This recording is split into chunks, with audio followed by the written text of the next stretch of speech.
గంగాదేవి భూమి మీదకి సంక్రాంతి రోజున వచ్చింది అని మీకు తెలుసా? పూర్వకాలంలో సగరుడు అనే మహారాజు ఉండేవాడు. ఆయనకి ఒక వరం వలన 60,000 మంది కుమారులు ఉంటారు. ఈ కుమారులకు అహంకారం మరియు గర్వం చాలా ఎక్కువ. ఒకసారి వీరు కపిలముని ఆశ్రమం దగ్గరికి వస్తారు. ఆయన ఎన్నో ఏళ్ల నుండి శివుడికి కఠోరమైన తపస్సు చేస్తూ ఉంటారు. తపస్సు చేస్తున్న ఆయన మీద వీరందరూ ఏలన చేసి ఆ ముని పైన నీరు చల్లి ఆయన తపస్సుకి భంగం కలిగిస్తారు. అన్ని సంవత్సరాల నుండి తపస్సు చేస్తున్న కపిలముని ఒక్కసారిగా కళ్ళు తెరుస్తాడు. ఆయన కళ్ళ నుండి అగ్ని జ్వాలలు వచ్చి ఆ 60,000 యువరాజుల మీద పడతాయి. అంతే, వెంటనే ప్రతి ఒక్కరూ అగ్నిలో కాలి బూడిదైపోతారు. మీ ఆత్మ శాంతి కలగాలి అంటే మీ బూడిదల మీద గంగాదేవి ప్రవహించాలి అని కపిలముని చెప్పిస్తాడు. అప్పుడు సగరుడికి ఏం చేయాలో తెలియక మొత్తం వారి వంశంలో ఉన్న ప్రతి ఒక్కరూ గంగా నీరు భూమి మీదకి రావాలి అని మహాయజ్ఞాలు చేస్తారు. ఎన్ని సంవత్సరాలు యజ్ఞాలు చేసినా కూడా గంగాదేవి వారి భక్తికి మెచ్చదు. ఎందుకంటే వారి కుమారులు చేసిన పాపము చిన్నది కాదు, వీరికి మోక్షాన్ని ఇవ్వకూడదు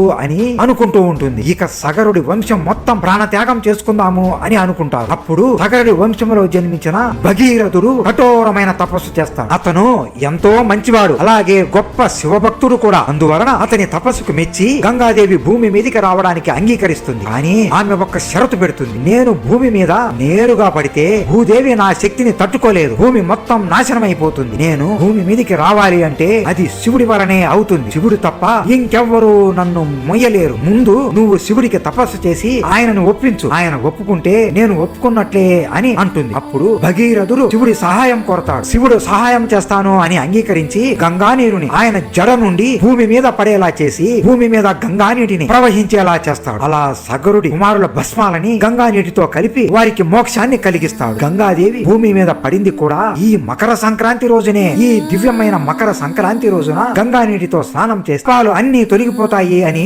వరం ఇస్తుంది. అందుకే చాలా మంది ఈ రోజు గంగా నీటితో స్నానం చేసి జీవితంలో చేసిన పాపాలన్నిటినీ పోగొట్టుకుంటారు. ఇంకా సంక్రాంతి వెనుక చాలా కథలు ఉన్నాయి. అవి తెలుసుకోవాలి అంటే మన ఛానల్లో పెద్ద వీడియో పెట్టాము, వెంటనే చూసేయండి. అందరూ చెప్పండి హర హర మహాదేవ శంభో శంకర్.